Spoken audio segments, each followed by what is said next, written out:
ఆనంద్ పార్క్లోని మల్కాజ్గిరి మాజీ MLA camp కార్యాలయంలో నియోజకవర్గ కాంగ్రెస్ పార్టీ కార్యకర్తల విస్తృత స్థాయి సమావేశం అత్యంత ఉత్సాహభరిత వాతావరణంలో జరిగింది. మేడ్చల్ మల్కాజ్గిరి జిల్లా డీసీసీ అధ్యక్షుడు వజ్రేష్ యాదవ్, రాజ్యసభ సభ్యులు అనిల్ కుమార్ యాదవ్, ఏఐసీసీ సభ్యులు మల్కాజ్గిరి మాజీ ఎమ్మెల్యే మైనంపల్లి హనుమంతరావు ఈ సమావేశంలో ముఖ్య అతిథులుగా పాల్గొని శ్రేణులకు దిశానిర్దేశం చేశారు. ఈ సందర్భంగా నియోజకవర్గ పరిధిలోని నూతన డివిజన్ అధ్యక్షుడు నియామకాన్ని ప్రకటించారు. ఈ కమిటీల్లో యువతకు అత్యధిక ప్రాధాన్యత కల్పించడం విశేషం. అభివృద్ధి చేసింది కాంగ్రెసే, దళితులను మోసం చేసింది బీఆర్ఎస్. మైనంపల్లి సమావేశంలో మాజీ ఎమ్మెల్యే మైనంపల్లి హనుమంతరావు మాట్లాడుతూ గత ప్రభుత్వం దశాబ్ద కాలంలో చేయని ఎన్నో అభివృద్ధి పనులను ప్రస్తుత కాంగ్రెస్ ప్రభుత్వం చేసి చూపిస్తుందన్నారు. బీఆర్ఎస్ ప్రభుత్వం దళిత బంధు ఇస్తామని చెప్పి అర్హులైన ఎందరినో మోసం చేసిందని మండిపడ్డారు. కాంగ్రెస్ హయాంలోనే నిజమైన సంక్షేమం సాధ్యమన్నారు. డీసీసీ అధ్యక్షుడు వజ్రేష్ యాదవ్ మాట్లాడుతూ రాష్ట్రంలో కాంగ్రెస్ ప్రభుత్వం చేస్తున్న అభివృద్ధి సంక్షేమ కార్యక్రమాలను కార్యకర్తలందరూ గడప గడపకు తీసుకెళ్లాలని పిలుపునిచ్చారు. అదే సమయంలో బీజేపీ వైఖరిపై తీవ్రస్థాయిలో ధ్వజమెత్తారు. రాష్ట్రం నుండి 8 మంది బీజేపీ ఎంపీలు గెలిచినా రాష్ట్రానికి ₹1 నిధులు కూడా తీసుకురాలేకపోయారని విమర్శించారు. చేతనైతే భద్రాద్రి రామయ్య ఆలయ అభివృద్ధికి 5,000 కోట్లు కేంద్రం నుంచి తీసుకురావాలని సవాల్ విసిరారు. క్షేత్రస్థాయిలో పనిచేయకుండా బీజేపీ నేతలు పిచ్చి పిచ్చి మాటలు మాట్లాడుతున్నారని మండిపడ్డారు. రాజ్యసభ సభ్యులు అనిల్ కుమార్ యాదవ్ మాట్లాడుతూ రాబోయే స్థానిక సంస్థల ఎన్నికల్లో మల్కాజ్గిరి పరిధిలోని మొత్తం 16 కార్పొరేటర్ సీట్లను కాంగ్రెస్ పార్టీ కైవసం చేసుకోవడమే లక్ష్యంగా పనిచేయాలని పిలుపునిచ్చారు. బీఆర్ఎస్, బీజేపీలు రెండూ కూడా ప్రజా వ్యతిరేక విధానాలు అవలంబిస్తున్నాయని, ఆ రెండు పార్టీల వైఫల్యాలను ప్రజల్లో ఎండగట్టాలని కోరారు. ఈ అట్టహాసంగా జరిగిన కార్యక్రమంలో మల్కాజ్గిరి నియోజకవర్గ కాంగ్రెస్ పార్టీ ముఖ్య నాయకులు, అనుబంధ సంఘాల ప్రతినిధులు, డివిజన్ అధ్యక్షులు మరియు ఏ బ్లాక్ అధ్యక్షుడు, విభాగ అధ్యక్షులు మరియు పెద్ద సంఖ్యలో కార్యకర్తలు పాల్గొన్నారు.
ప్రకటించి ఉన్నటువంటి డివిజన్ అధ్యక్షులందరికీ కూడా మొన్ననే జిల్లా కమిటీలో పదవులు ఇచ్చినటువంటి జిల్లా కమిటీ సభ్యులకు నూతనంగా కమిటీలో పేర్లు ఇచ్చి ఉన్నటువంటి మిత్రులందరికీ కూడా పేరున ధన్యవాదాలు. మనం ఈరోజు 2.5 సంవత్సరాలు అవుతుంది రేవంత్ రెడ్డి గారి ప్రభుత్వం వచ్చి. కాంగ్రెస్ ప్రభుత్వం 2.5 సంవత్సరాల నుంచి ఈ ప్రాంతంలో ఎన్ని అభివృద్ధి కార్యక్రమాలు చేసిండ్రో అవన్నీ కూడా ఇక్కడ ఉన్నటువంటి ఇన్ఛార్జి గారి ఆధ్వర్యంలోనే కార్యక్రమాలు జరుగుతూ ఉంటాయి. మరి మనమంతా బీఆర్ఎస్ నాయకులు చెప్తా ఉన్నారు, ఎమ్మెల్యేగా గెలిచి గత 10 సంవత్సరాల అధికారంలో ఉండి మరి మొన్న ఎమ్మెల్యేగా గెలిచి టీఆర్ఎస్ ప్రభుత్వం ఈ ప్రాంతానికి ఏం చేసిందో మనం అందరం కూడా ఒకసారి అడగాల్సిన అవసరం ఉంది. ఇప్పుడు 2.5 సంవత్సరాలలో కాంగ్రెస్ పార్టీ ఏం చేసిందని ఊకే వాళ్ళు చెప్తా ఉన్నారు. కాంగ్రెస్ దెబ్బకు దిమ్మ తిరిగి కేసీఆర్ అనే మాజీ ముఖ్యమంత్రి ఫామ్ హౌస్లోకి వెళ్ళి బయటికి వెళ్తలేడు. వెళ్తుండమ్మా, వెళ్తుండా? ఇంకొక ఆయన ఉన్నాడు ఇక్కడ గెలిచిన ఎమ్మెల్యే. అంటే మనమేమన్నా మన ముఖ్యమంత్రి గారు నిధులు ఇస్తే ఆడ పోయి ఒక ఫోటో దిగి నేనే తీసుకొచ్చినని చెప్తా ఉంటాడు. అరే నీకు ప్రభుత్వమే లేదు, నీ ప్రభుత్వమే లేనప్పుడు నువ్వు ఎవరి తర తెచ్చినావు? ఇక మోటు శాస్త్రం చెప్పాలంటే ఎవరికి పుట్టినావు బిడ్డ అంటే కాంగ్రెస్ పుట్టినని చెప్తా ఉంటాడు.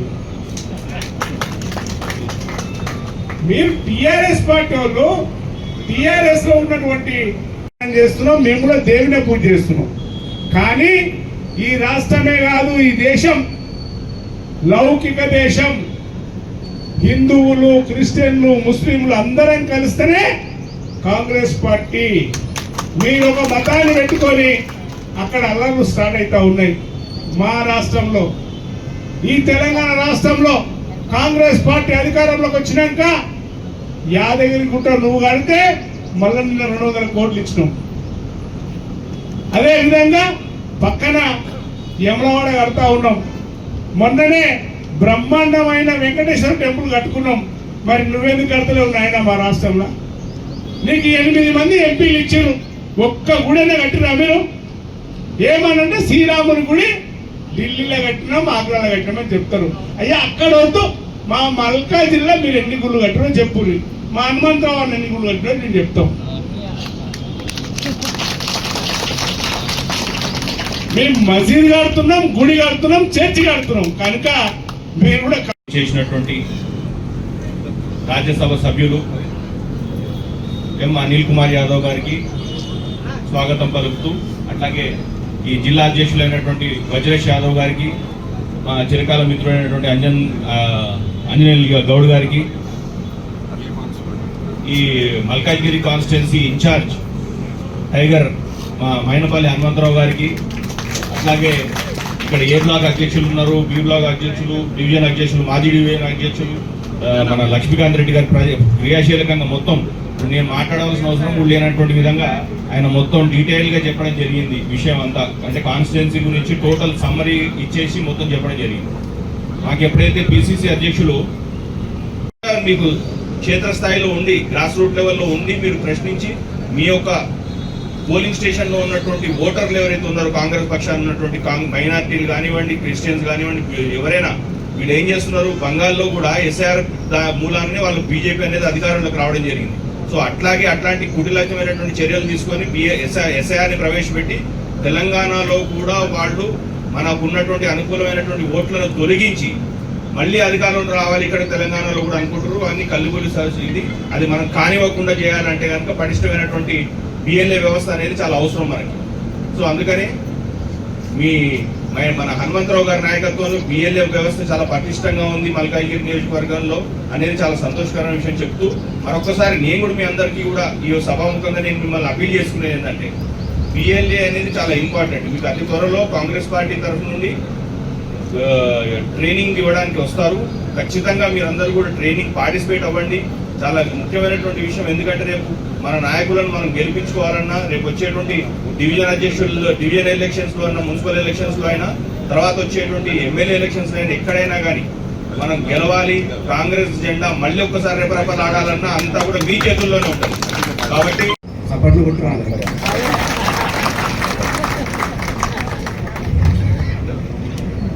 మన రాష్ట్రం అధికారంలో రాకముందు ఒక పెద్ద యుద్ధం జరుగుతుంటే, ఒక ధర్మ పోరాటం మన అందరి ప్రియతమ నాయకుడు రేవంత్ అన్న గారు తెలంగాణ రాష్ట్రంలో జరుగుతున్న ఒక ధర్మ పోరాటాన్ని లీడ్ చేస్తుండే. మనమందరం కూడా ఆ పోరాటంలో, ఆ మహాయుద్ధంలో మనమందరం కూడా మనవంతు భాగ్యస్వామ్యంగా పనిచేస్తున్నాం. మళ్ళీ అలాంటి సమయంలో అంటే యుద్ధం పీక్కి చేరినప్పుడు మనకు ఇంకా బలం తోడు కావాలని మనమందరం కూడా రామాయణం చూసినాం, మహాభారత్ చూసినాం. రామాయణంలో ఏం జరిగింది, రాముడు ఇప్పుడు ఇక్కడ ఎందుకు చెప్తున్నాను, ఆ రోజు కూడా ధర్మయుద్ధం జరుగుతున్నప్పుడు పెద్దలు రేవంత్ అన్న గారు ధర్మయుద్ధం చేస్తున్నప్పుడు ఇదే హనుమంతుడు వచ్చి, అన్నా నేను కూడా యుద్ధం చేస్తా, నేను కూడా పోరాటం చేస్తా, నేను కూడా నీ ఎంపడుతా అంటే అదే రేవంత్ అన్న ఎస్ నాకు కూడా హనుమంతుడు అవసరము, నువ్వు నా ఎంపడు రా అని కూడా అన్న ఆదేశం ఇవ్వడం జరిగింది. ఈరోజు మనందరికీ తెలుసు, ఎలక్షన్స్ వస్తే ఎలక్షన్స్ పోతాయి, కానీ కేవలం ప్రజల గురించి ఎవరైనా పని చేస్తారంటే అది మన హనుమంతన్న చెప్పిండు. నా వయసు ఎంత ఉందో హనుమంతన్నది అంత పొలిటికల్ సర్వీస్ ఉన్నాయి, అంత ఆర్గనైజేషన్ ఎక్స్పీరియన్స్ ఉంది. మా నాన్నగారు అంటే హనుమంతన్నకి ఎంతో ఇష్టం, నాన్నగారికి కూడా హనుమంతన్న అంటే ఎంతో ఇష్టం. వాళ్ళిద్దరు ఎప్పుడు కలిసినా కూడా ఒక ఆత్మీయ, ఒక హనుమంతుడు, ఒక రాముడు, ఒక హనుమంతుడు కలిసినట్టు, లేకుంటే బలరాం కలిసినట్టు, ఒక శ్రీకృష్ణుడు కలిసినట్టు వాళ్ళందరూ కూడా ఒక ఆనందంగా కలుసుకుంటారు.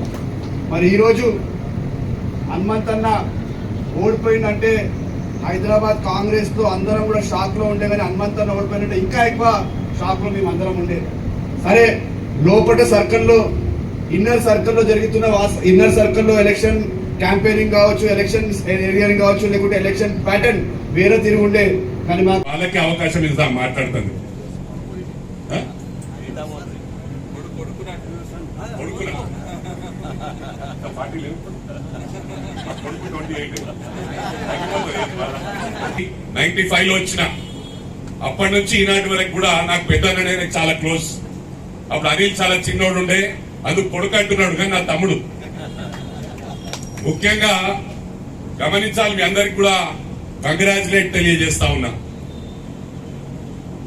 అన్ని డివిజన్ లో బ్రహ్మాండంగా మీరు యాక్టివ్ గా పనిచేస్తా ఉన్నారు. కంగ్రాట్స్ ప్రతి ఒక్కరికి. మరి ఇదే విధంగా మార్నింగ్ లేచి మీరు door to door campaigning start చేశారు. మరి అదే విధంగా స్టార్ట్ చేస్తే 16కు 16 100%. మరి ఇంటెలిజెన్స్ రిపోర్ట్ ఇప్పుడు ఏముందో తెలియదు, కానీ 2-3 నెలల్లో మొత్తం తీర్మానైపోతుంది. అడ్రస్ వాళ్ళకి గలంత అవుతుందని చెప్పి సందర్భంగా తెలియజేస్తాం. ముఖ్యంగా రాష్ట్రంలో లోపం ఏంటంటే మనం సరిగ్గా ప్రజలకు వివరించలేకపోతున్నాం. అదే మన వీక్ పాయింట్ అని చెప్పి ఈ సందర్భంగా తెలియజేస్తా ఉన్నా. అదర్ పార్టీ ఏమో వాళ్ళు పడగొట్టింది ఏం లేదు, హైలైట్ చేస్తా ఉన్నారు. వాళ్ళు ఎట్లా మాట్లాడుతున్నారు. నేనెళ్ళ ఇన్సిడెంట్ మనం చూస్తా ఉన్నాం. ఏం చేసిండ్రు? 3rd డిగ్రీ చేయించి ఇప్పటి కూడా నడవలేకపోతున్నారు. వాళ్ళు చేసిందంతా వాళ్ళు, పవర్ ను మిస్యూజ్ చేసింది వాళ్ళు.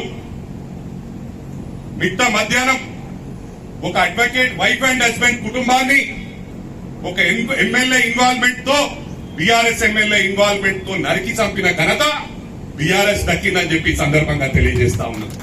ఇలా చెప్పుకుంటూ పోతే వాళ్ళ టైంలో అయిన స్కాములు మన దగ్గర స్కాములు లేవు. కానీ ఒకటి ముఖ్యంగా గమనించాలి, కౌంటర్ సరిగ్గా చేయలేకపోతా ఉన్నాం. కౌంటర్ ఎక్కడిదక్కడ చేస్తే వాళ్ళు తట్టుకోలేరు మనం. మన దగ్గర బ్రహ్మాండమైన చక్కటి పటిష్టమైన క్యాడర్ ఉంది. ఆ క్యాడర్ సత్తా చూపించుకోవలసిన అవసరం ఉంది.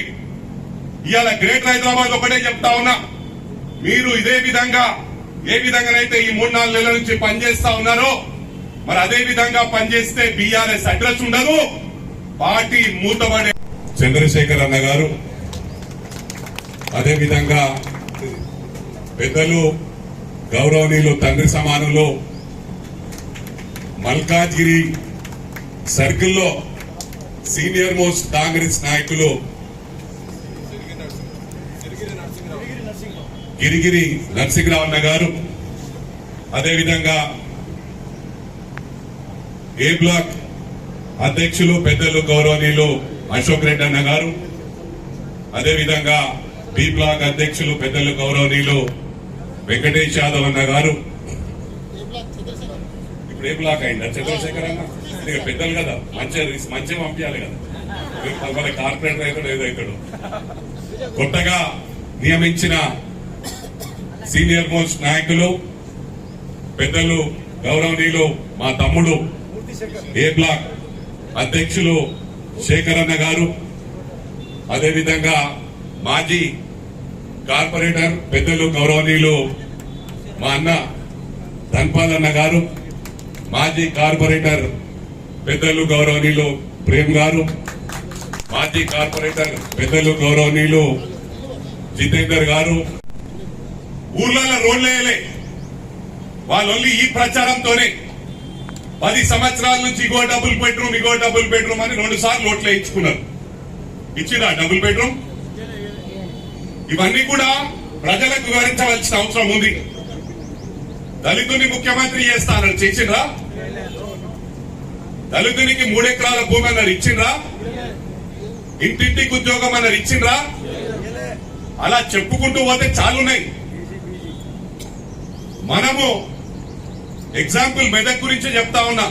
మనం వచ్చినాక ప్రతి గ్రామంలో రోడ్లు పడ్డాయి, సీసీ రోడ్లు. ఒక గ్రామంలో 50 లక్షల రోడ్లు అయితే ఒక గ్రామంలో 1 కోటి రూపాయల రోడ్డు. దాండలలో 10 సంవత్సరాల నుంచి రోడ్లే లేవు, మట్టి రోడ్లు ఉండే. అంటే వాళ్ళు పన్ను కడతలేరా? వీళ్ళు చేసుకుంది ఏంటంటే ఇవాళ మనం వచ్చినాక 2.5 years లో ప్రతి తాండాల రోడ్లు అయినాయి. ప్రతి గ్రామంలో ఇందిరా మిల్లు ఇచ్చినాం. ఇవన్నీ కూడా మనం వివరించవలసిన అవసరం ఉంది. ఆ గ్రామంలో 2000 ఓట్లుంటే ఆడొక 60 ఇండ్లు, 500 ఓట్లుంటే 20 ఇండ్లు అంటే ఇట్లా సిస్టమేటిక్ వేలో యూనిఫామ్ వేలో ప్రతి గ్రామంలో చేసినాం. వాళ్ళు చేసిర్రా? దళిత బంధు అన్నారు. మన నియోజకవర్గానికి మల్కాజ్గిరికి తీసుకుంటే 4,62,000 విచ్చలవిడిగా లక్షలాది కోట్లు సంపాదించుకున్నారు. అందుకు కేటీఆర్ దగ్గర 500 మంది పనిచేస్తారు సోషల్ మీడియా. మన దగ్గర ఉన్నాయి ఆ డబ్బులు. ఇలా 2.5 సంవత్సరాలు అయింది. ఇప్పటికి కూడా మరి ఎంతమంది దగ్గర డబ్బులు ఉన్నాయో చెప్పండి. వాళ్ళేమో 1 పాయింట్ ప్రోగ్రామ్ డబ్బులనే వాడి డబ్బులు సంపాదించుకొని డబ్బులతో రాజకీయం చేయొచ్చు అనుకున్నారు. కేసీఆర్ గారికి ఎదురు దెబ్బ కలిగింది. మొన్న ఉదాహరణకు విజయ్ గారు గౌరవ ముఖ్యమంత్రి, తమిళనాడు ముఖ్యమంత్రి రూపాయి ఖర్చు పెట్టకుండా వాళ్ళ దగ్గర ఉన్న డ్రైవర్లు, ఆటో డ్రైవర్లు కూడా ఎమ్మెల్యేలు అయింది. ఇది ప్రజల మెసేజ్ తీసుకెళ్లాలి. సోషల్ మీడియాను కౌంటర్ ప్రాపర్ గా చేయాలి. ఎందుకంటే మన కార్యకర్తలే చేస్తున్నారు. ఇక్కడ మనకి పేడ్ లేరు. హరీష్ రావుకు పేడే 500 మందిని మెయింటైన్ చేస్తాడు, కేటీఆర్ మెయింటైన్ చేస్తాడు, కేసీఆర్ మెయింటైన్ చేస్తాడు. ఇవన్నీ కూడా గమనించవలసిన అవసరం ఉంది. ఇలా ప్రతి గ్రామంలో రేషన్ కార్డులు ఇచ్చినాం.